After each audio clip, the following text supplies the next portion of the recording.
So people always speak about how MMA fighters go in and get dominated in boxing. You know, it was a big discussion about the Francis Ngannou versus Tyson Fury fight in general.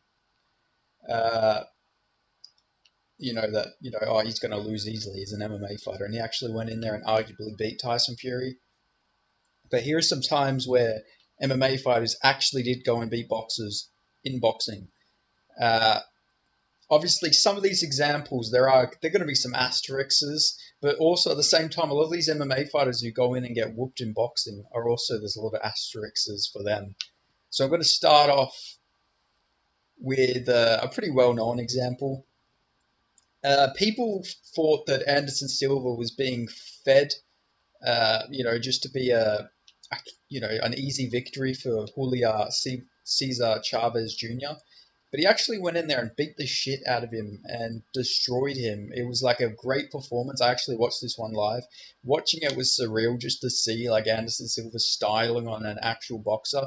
I know Chavez Jr. You know, not exactly.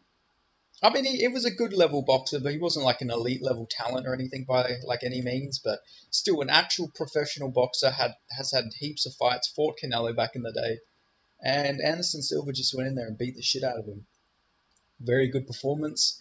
And never hear boxing fans ever talk about this example though, do you? You never hear it. You'll always hear about, oh, Jake Paul beat Tyron Woodley, he beat Ben Askren. Oh, Conor McGregor lost to Floyd Mayweather. You'll always hear them examples, but you'll never hear them mention the Anderson Silva Chavez Jr. victory where he dominated him, he destroyed him, he fucking completely outclassed him in that fight. Now, moving on to another example. Now, this might be a controversial example because this man is very controversial in his own right. I know he's not exactly up very high for some controversies he had before he was in MMA, but he was an MMA fighter first and foremost in his combat sports career, so I'm counting him as an MMA fighter in this regard. But I'm of course talking about Greg Hardy's victory over Hasim Rahman Jr. Now, like I said, there is some asterisks for some of these victories. He was a full 100 pounds bigger, but Rahman Jr. is meant to be some hyped up boxing prospect. He's gone on to lose a bunch of fights anyway now, but he's an actual boxer. His whole life has been boxing. Never fought in MMA or any other combat sport. Just a boxer. And Greg Hardy literally just fucking dominated him. Like I say, much bigger than Rahman Jr. There, asterisk is there, but still, a lot of these MMA fighters that go into boxing, they fight up about 2 weight classes heavier than they have ever fought in MMA. Tyron Woodley fought 20 pounds heavier than he ever fought in MMA against Jake Paul. All these fighters have to go and drain themselves down to weight classes that they shouldn't be cutting down to as well. So, you can't really use that. You can't say, shit about Tyron Woodley and all these other fighters losing to Jake Paul. Like, Nate Diaz was a 155 pounder, and then he goes in and fights Jake Paul at 190 pounds, maybe a bit heavier. I can't remember the exact weight, but he weighed in fucking heavy, more than he's ever weighed in MMA. So if boxing fans are going to use that example to say boxing beats MMA, then I'm going to use fucking Greg Hardy putting that mustard on Rahman Jr. He beat the shit out of Rahman Jr. like it was his wife not fucking making him a medium rare steak well done. He fucking put that mustard on him. He fucking beat the shit out of him, dude.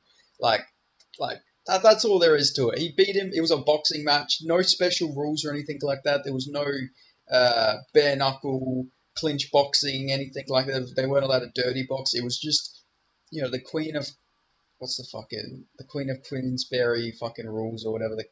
It was the professional boxing rule set. But Greg Hardy literally beat him fair and square. Pretty sure Greg Hardy's older than Rahman Jr. Rahman Jr. much more experienced in boxing. Obviously, big size difference, but come on, man. If boxing's so good, it should be able to overcome these big size differences that all these MMA fighters don't get credit for taking all these fights against much bigger opponents in boxing. So yeah, that's why I'm including Greg Hardy here. Like I said, dominated Rahman Jr., knocked him down, just beat the shit out of him. Greg Hardy, not known really for the hands, got knocked out by Tai Tuivasa in MMA. Uh, he got beat up on the feet quite a lot by Volkov, but he goes in there and absolutely fucking dominates Rahman Jr. in a pure boxing match. So that's another example there. Now, some of these are going to be very shameless examples, but I don't give a fuck. Like I say, if you're going to brag about a 46-year-old Anderson Silva losing to Jake Paul, then I'm going to mention an example which is, uh, Vitor Belfort beating the shit out of what was he, like 58-year-old Evander Holyfield? Absolute mismatch. Shouldn't have happened. Like, everybody knew how this fight was going to go. But I'm taking the W anyway. I know it's shameless. It is shameless. Obviously, Holyfield, one of the greatest boxers of all time.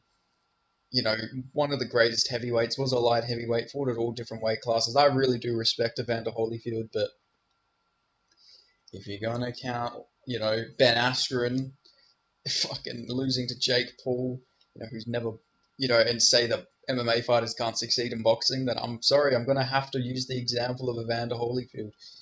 Uh, it's shameful. I know. I understand. It's not a great example, but it is an example nonetheless. This fight, yeah, this is probably why Triller doesn't do any more events. Probably, like, they did do that triad combat shit, but I don't think they ever did like another boxing like crossover type event like that with actual boxing rules. Because yeah, it was just a shameful fucking fight, man. Like,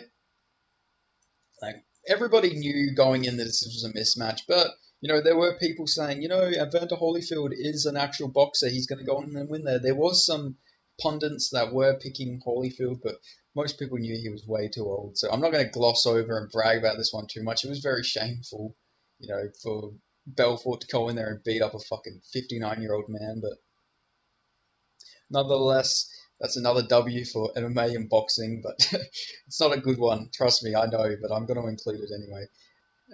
And speaking of another shameful, shameless and shameful example, I'm of course talking about Anthony Pettis' win over Roy Jones Jr. This one is very interesting. I completely understand Roy Jones Jr. very past his prime. Also another great of the sport.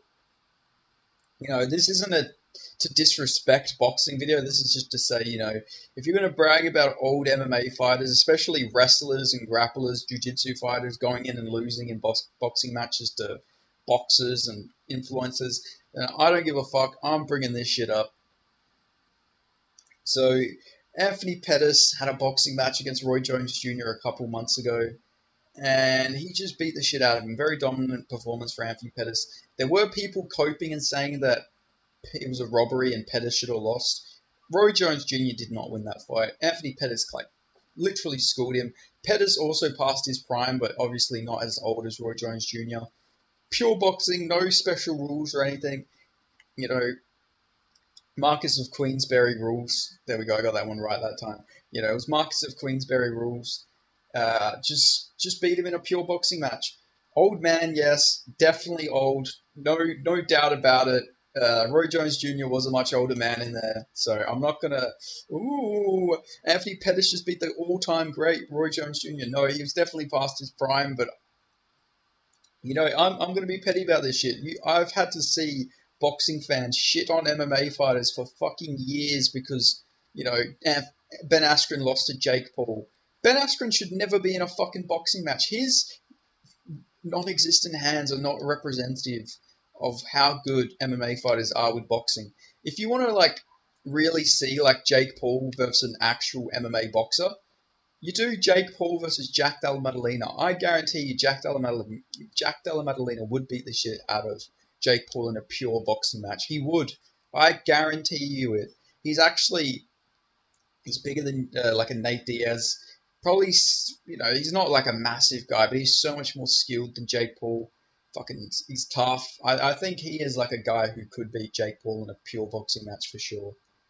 But I just had to conclude this because all I fucking hear about, man, all I fucking hear about. So yeah, that is another example. Now, this one's an interesting example because his opponent here was a rugby player, but he did have an extensive boxing background. He fought many times in boxing. So I'm of course talking about the Super Samoan Mark Hunt. He fought Sonny Bill Williams in a boxing match. Sonny Bill Williams, much more experience than Mark Hunt. You know, this was how old was Mark Hunt at the time? He was about 48 years old for this fight. You know, much older, and you know, Sonny Bill Williams, 38 years old, 37 actually, probably at the time of his fight. He was nine.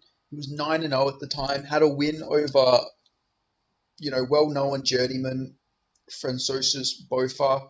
Had a, you know, this was a guy who fought Mike Tyson back in the day. Fought Evander Holyfield.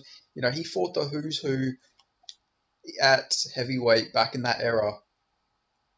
And Mark Hunt went in there and slept him, knocked him out cold. You know, very impressive victory from Mark Hunt, especially at his older age.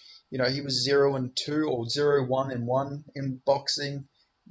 Obviously, had a K1 background in kickboxing, and you know, fought in the UFC. Was an MMA fighter. I'm counting him. This was after his MMA career. He went in there. He slept a boxer.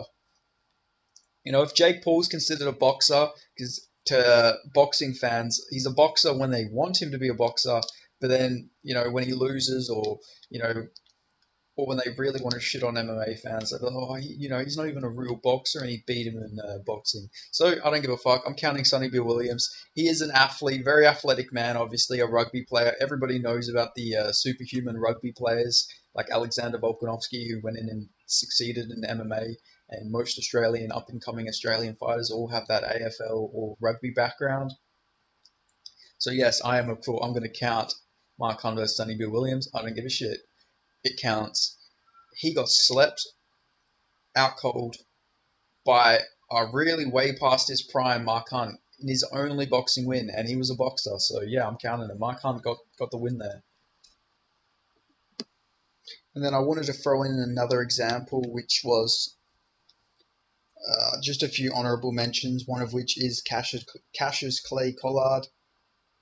Now I get that his record's not the prettiest, 9-6, but you know a lot of them were decisions that I've heard could have gone his way. There were a few draws that apparently could have gone his way. I haven't seen them myself, so I can't really speak too much on it. But still, he went in there, he beat some good guys. Uh, and yeah, he went in there. Obviously, I'm not saying Clay Collard was like an amazing, like, world championship level boxer, but he was like at a good level, beat some good guys in boxing. But yeah, I understand not beating the elites of the elites, but still, he went in there and he won some fights, has a positive record in boxing. And then I also wanted to give an honourable mention to Francis Ngannou. I know he didn't technically win, but he got the moral victory here. He got a split decision in his professional debut against Tyson fucking Fury. Okay, I don't give a fuck if people say that Francis Ngannou didn't win. He morally won that fucking fight, though. He went and made that fight so much more competitive than any man was fucking giving him credit for. I was not giving Tyson Fury any credit at all. And he shut me up, man. He fucking shut me up, shut Tyson Fury up, dropped him, made Tyson Fury fucking, you know, close down his press conference. You know, absolute all respect to Francis Ngannou. Man's a G. So yeah, I just had to include him. I know he didn't technically win, but even boxing fans are saying that they thought Ngannou won.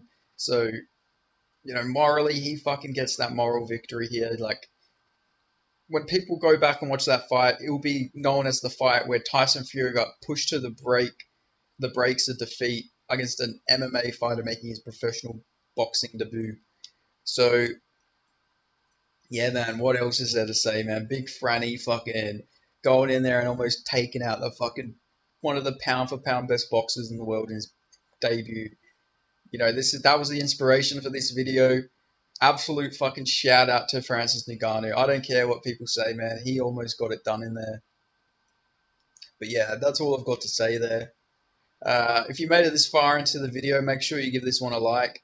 Obviously, a lot of research went into this video. Of course, I knew a lot about this. I've watched all of these fights I'm talking about pretty much. But yeah, let me know if there's any examples I've got. I do right now. I'm thinking that there is like an example I've forgotten, and I'm sure I'm going to kick myself when I upload this video, and I'm going to remember. But let me know if you know any other examples of MMA fighters beating boxers and boxing, and let me know if you like this type of video. Obviously, you know, I thought it'd be an interesting topic to make a video of. I haven't seen anyone make a video like this on YouTube, so I thought it would just be an interesting type of video to make. So yeah, thank you for watching. Uh, and yeah, make sure you give this video a like if you made it this far, because if you made it this far, it'd be rude not to leave a like. And if you're not already, subscribe and put on them notifications, and I'll see you guys in the next video. Thanks for watching.